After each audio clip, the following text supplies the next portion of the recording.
Testle, my dear students, this is the second clip on your second chapter, The End of Bipolarity. In this clip, I'll be covering the reform policies of Mr. Gorbachev, who was the last leader of the Soviet Union, and the reasons for the failure of his reform policies. We then will also learn about the consequences of the Soviet disintegration, and finally we'll learn about shock therapy, under which we'll learn the meaning of shock therapy, its features, and the consequences of the shock therapy. So let's get started. Mikhail Gorbachev, this man, he was the last leader of Soviet Union. Of course, during his leadership, the Soviet economy was suffering, which we learned under the criticisms of Soviet system in our first clip. So this man, he introduced certain policies in order to deal with the problems of economic stagnation and administrative system. However, these policies failed, because of which he is held responsible for the disintegration of the USSR. So what are those policies and how did it fail? Let's look at the matter. So Gorbachev, he introduced two major reform policies that were Perestroika and glasnost. All right. So Perestroika, now Perestroika actually means restructuring. Okay, so it refers to the restructuring of the Soviet political and the economic system. So basically, they aimed at the decentralization of the Soviet economy with gradual market reforms, because the central planning in a modern industrial economy, it brought many inefficiencies. So what he did was he loosened the centralized control of many businesses. For example, the socialist farms system was inefficient. There were poor worker incentives, as well as the storage and transportation also had problems. So under Perestroika, he allowed some farmers and manufacturers to decide for themselves what products to make, how many to produce, and what to charge for them. So basically, small scale enterprises were given autonomy in production, and they were to face private competition. So here you're talking about liberalization or privatization of certain sections of the system, not the whole economic system. All right. And then he also removed restrictions on foreign trade. He also called for the first truly democratic elections. And besides that, in order to save the high defense spending, armies were also taken back from various regions. For example, he withdrew Soviet troops from Afghanistan, which the United Soviet Socialist Republic had invaded in 1979. So by calling back the armies, he's trying to save the high defense spending. Okay, and of course he also put an end to the arms race as well. Now, glasnost, second reform policy was the glasnost. Glasnost means openness. All right. In order to change the administrative system, which was stagnant, a greater freedom of expression was given to the people. So people were given more freedom of expression, because we learned that in the Soviet system, people didn't have any freedom of expression. So Gorbachev, under the glasnost, he gave more freedom of expression. All right. And he also brought changes in the Communist Party as well. We know that the Communist Party was very powerful during the Soviet times. So what he did was he reduced the power of the Communist Party. Multi-candidate elections took place during his time. Now we know that before only one party was allowed, and that was the Communist Party of the Soviet Union, also known as the CBSE, right? So the multi-candidate election, it was a huge change, since not only was it allowing a multi-candidate elections, but as mentioned earlier, the elections were also truly democratic. Okay. And Soviet citizens, they were now allowed to discuss and even criticize publicly the problems of the Soviet system and potential solutions to those problems. Media was also given more freedom, all right, because as mentioned earlier the media was controlled by state, but now media was given more freedom. People were also given more freedom of speech and expression. And earlier, the government had also banned certain books which criticized and challenged the legitimacy of the communist rule. But now, under him, he also lifted ban on those books. So, with the lifting of the ban on those books and with more freedom to media, these books were printed in large numbers, enlightening the people with the reality of the communist system. So, when people started to learn about the reality of the communist system, they started to lose faith in the system. Okay, and moreover, he also aimed to normalize relations with the West. He even stopped the arms race with the United States, which I already mentioned earlier. Uh, Although Gorbachev had the correct diagnosis for the Soviets' problem, however, his reform policy failed. The reasons for the failure of his policy were, first, it was due to the opposition to the reform by the party members as well as by the people. Now, this is the most important reason for his failure. Gorbachev's policies of economic and political reform and democratization within the country were opposed by leaders within the Communist Party. When Gorbachev carried out his reforms and when he loosened the system, the members of the Communist Party felt that he was moving too quickly. Obviously, they felt their power was getting eroded and he lost the support from his own party members. Okay. However, the other section of Soviet society, now they felt that he was moving too slowly and that he should move faster.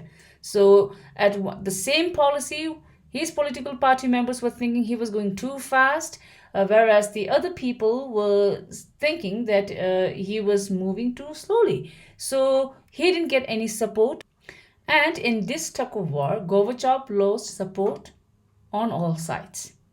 Okay, and this comes quite often in the exam, so you should pay attention to this. Second is the non-intervention of the state during protest in the Eastern Europe. Now, because of the problems faced by the people due to the Soviet system, the people in the Eastern European countries, okay, which were part of the Soviet bloc, they were not happy. In fact, from the republics, the protests first started in the Baltic states, okay, that is Lithuania, Estonia, and Latvia. Now, under the glasnost, they had the freedom of expression as well. So they started to protest against their own governments and the Soviet control. Okay, earlier, any sort of this protest would be crushed immediately. However, the Soviet Union under Gorbachev did not intervene. In fact, as I mentioned earlier, he had already withdrawn troops from these areas. Okay, so not only had he withdrawn the troops, but he also refused to intervene. So this wave of demonstration, it swept through the Eastern Europe and spread to the other areas. The other areas, they got inspired after seeing the demonstration that was going on in the Eastern Europe, and on top of that, the non-interference of the government in those demonstrations. Okay, and communist regime collapsed one after another. We then have the emergence of Boris Yeltsin. Okay, this man, he is Boris Yeltsin. Now, a coup took place in 1991, okay, which was encouraged by the Communist Party hardliners. Now, coup actually means where you use force to take over the government or the power. All right, so A coup took place in 1991, which was started by the party hardliners. Now, what the party hardliners they did was the Communist Party hardliners. Of course, they didn't like the policies of Gorbachev. They felt that he was going too fast, and that their powers were being eroded. So these Communist Party hardliners, they asked Gorbachev to resign, of course, which Gorbachev denied. So Gorbachev was put under house arrest by those hardliners, and they declared a coup. Okay.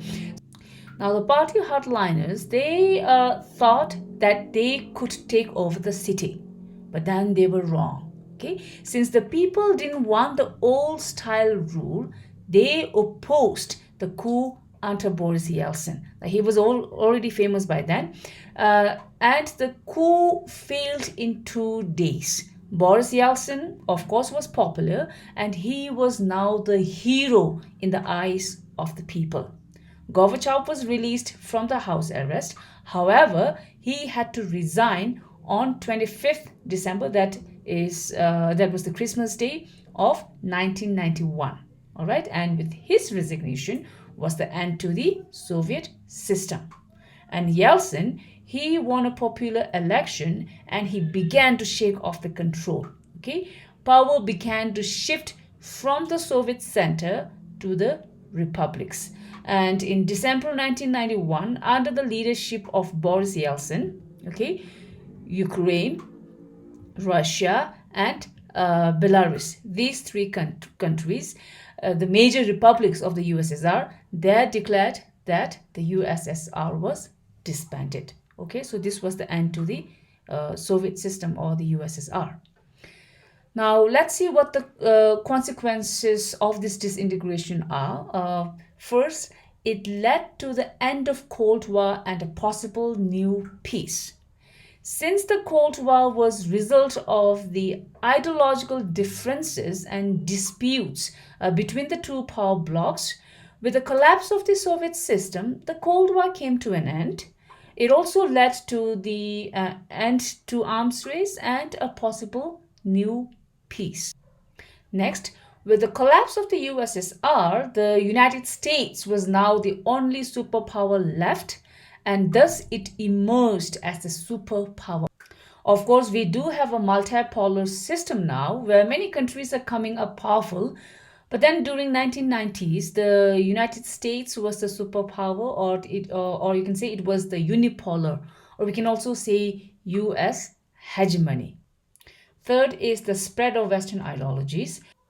The Soviet system, which was based on the socialism and communism, was clearly a failure. And we've already learned how the system led to stagnation in politics, economics, and authoritative and bureaucratic rule. Right? So, of course, people were not happy with such a system which was based on socialist ideology.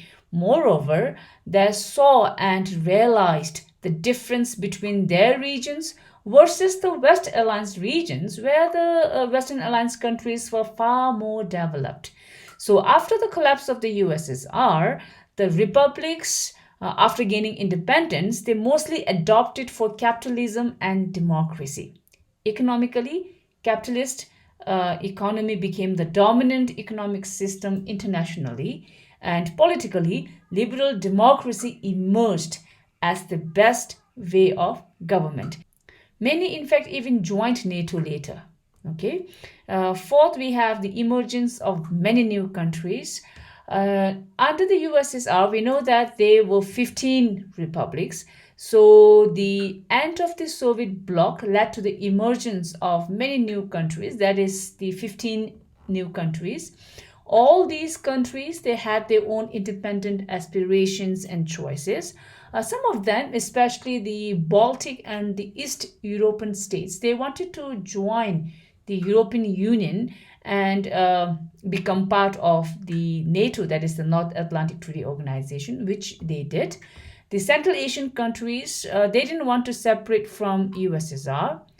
They wanted to take advantage of their geographical location and continue their close ties with Russia, and also to establish ties with the West, with the West, the United States, China, and others.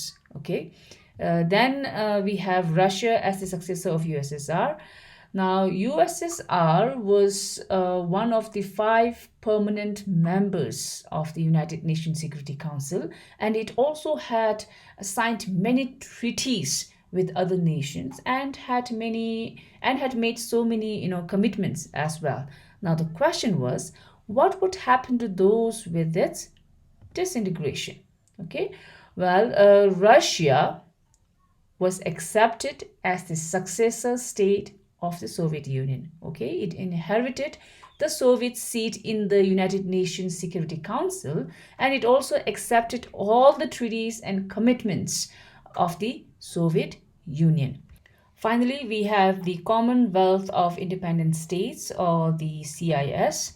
As I mentioned earlier, in 1991, under the leadership of Boris Yeltsin, Russia, Ukraine, and Belarus, the 3 major republics of the USSR, they declared that the USSR was disbanded. Okay, so in place of it, the CIS, or the Commonwealth of Independent Nations, was formed on 8th December 1991, and this was to replace the crumbling USSR with an agreement signed by the elected leaders of these 3 republics. Okay, that is Russia, Ukraine, and Belarus. So the disintegration of the USSR and the formation of the CIS, it came as a shock, especially to the Central Asian countries, since they never asked for independence. The Central Asian countries, in fact, as you know, wanted to remain, with the USSR Federation. So the issue of exclusion of them in the CIS was solved by making them the founding members of the Commonwealth of Independent States. So with this, the old Soviet Union was thus dead. Since the USSR was based on the communist and socialist ideology, the collapse of the USSR now meant the collapse of communism and socialism in the post-Soviet countries, or the countries which gained independence after the collapse of USSR. So these post-Soviet countries, they underwent a process of a transition, or they underwent a change from an authoritarian socialist system to a democratic capitalist system. And this change was facilitated and influenced by the World Bank and the IMF.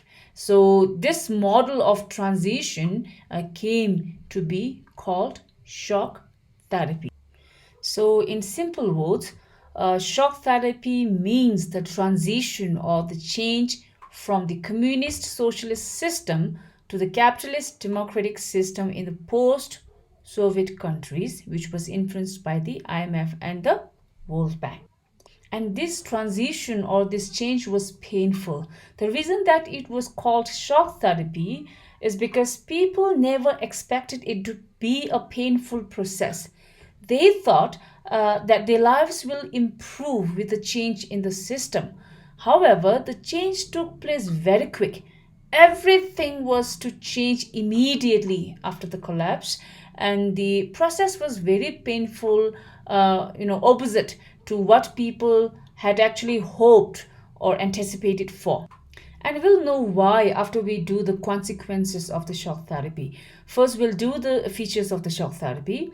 Now, under the features of shock therapy, first one is, of course, after the collapse of USSR, every country was required to make a total shift to a capitalist economy from socialist economy. That is, private ownership became a dominant pattern of the ownership of property. Everything was privatized. For example, the state-owned factories or industries, they were sold to private enterprises. So the state ownership, it came to an end.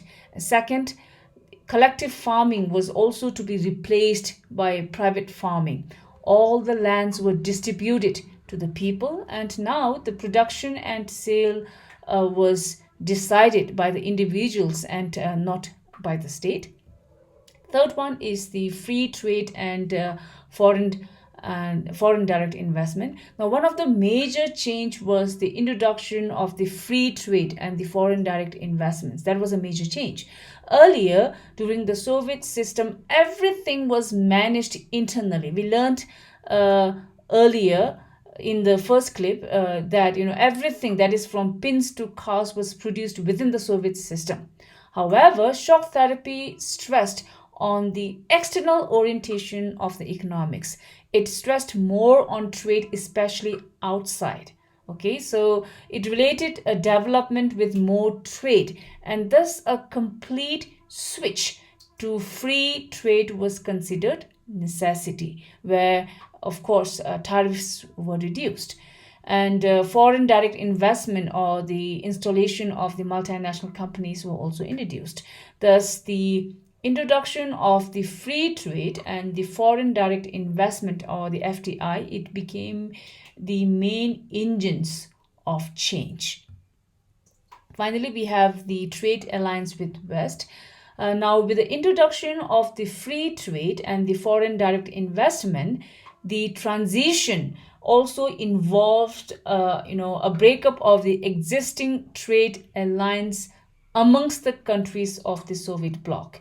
Earlier, the countries were linked within the Soviet bloc, but now each state from the bloc or from the Soviet bloc was supposed to be directly linked to the West instead.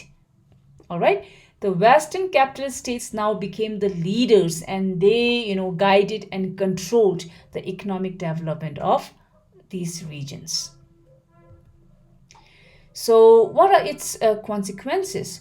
Well, people thought and dreamed that the change from the communist socialist system to democratic capitalism would solve all their problems. But then, as I told you earlier, it didn't happen. The shock therapy did not solve their problem. Their dreams were not fulfilled. In fact, it ruined the economy and it brought disaster upon the entire region.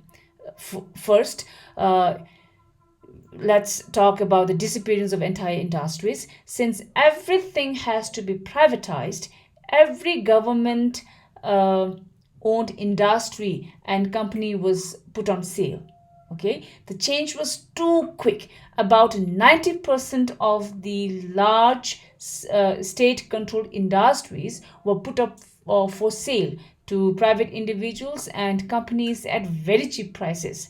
The prices were undervalued, since the price for those valuable industries, they were undervalued to the extent of being equal to throwaway prices. It was also known as the largest garage sale in history. Okay, so this term, the largest garage sale, is important. You should know that. Now, at a throwaway prices, for example, if you have bought something at the rate of 1,000, and if you are selling it at rupees 1 rupee, so that would be selling at it at a throwaway prices. So all these industries, they were sold at a very cheap rate, almost equivalent to throwaway prices. Okay, and of course the poor couldn't buy those industries or companies, although all the citizens, they were given vouchers to participate in these sales. But then the poor was so poor that they sold those vouchers in black, since they were badly in need of money. And since the rich people, being only in the position to buy those industries, of course they bought those, and the result, the rich became even richer, and the gap between the rich and the poor even widened, even it even got more widened.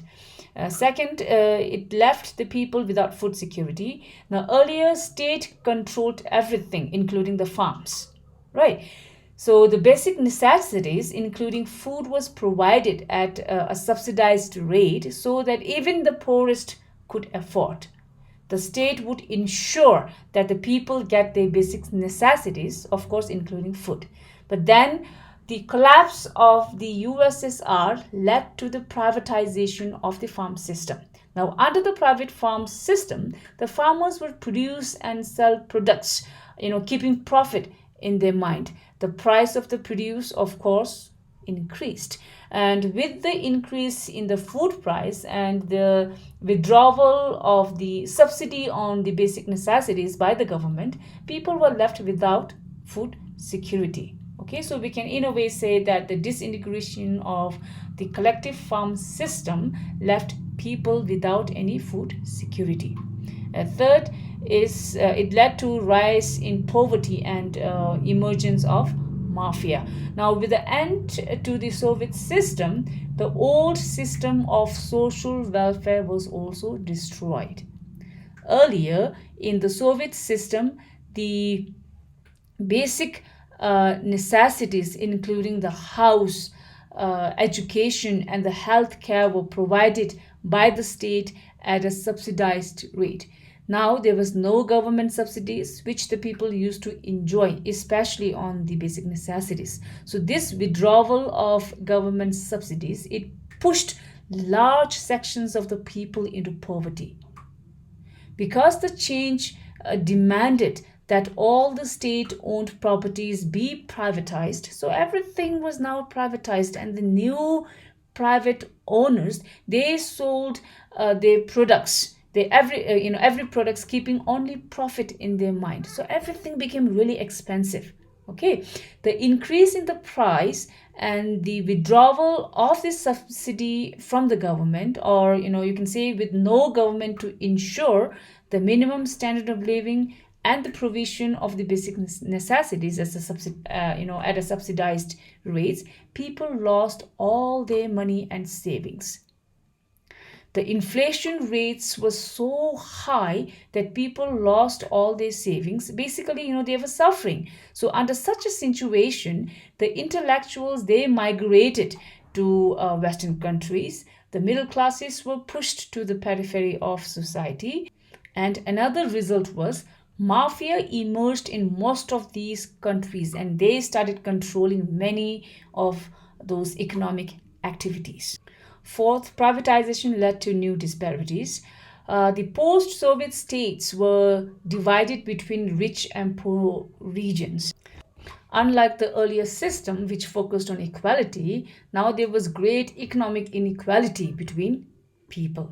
Okay, and then we have weak political structure. As we can see that most of the attention was paid on economic transition. There was no much attention on political transition like the economy. So the constitutions of all these regions were drafted in a hurry, and we can say that these constitutions were not at all well drafted, because most of the countries, including Russia, had a strong executive president with the widest possible powers and weak elected parliamentarians. And besides, there was the absence of judicial culture, and independence of judiciary was yet to be established in most of the Russia and Soviet regions. So it was kind of ironic. Although they aimed towards democratic form of government, in some countries, the weak political structure made it even more authoritarian. For example, in Central Asia, the presidents of Turkmenistan and Uzbekistan, they appointed themselves to power first for 10 years and then extended it for another 10 years. All right, and on top of that, they didn't even allow opposition. So it was a kind of back to square one. So this shock therapy did give them a great lesson. The economy of most of these countries, including Russia, started reviving in 2000. That is 10 years after their independence or the shock therapy. And the reason for the revival for most of their economies was the export of natural resources like oil, natural gas, and minerals. Either they manufacture or they get rent for the pipelines that cross through their boundaries. Okay, a quick recapitulation. So in this clip, we learned about Gorbachev and his two famous policies, that is Perestroika and glasnost, and how these two policies failed, which led to the disintegration of the USSR. We also talked about the consequences of the disintegration, and then finally we learned about the meaning of shock therapy, that is, the transition or the change from the authoritarian communist socialist system to democratic capitalist system, which of course was influenced by the IMF and the World Bank, and which happened in the Soviet post-Soviet states. So under the shock therapy, we learned the features of the shock therapy and of course the consequences of the shock therapy. In my next clip, I'll be covering the tensions and conflicts and the 21st century Arab Spring. So until I meet you in my next clip, take care and stay safe.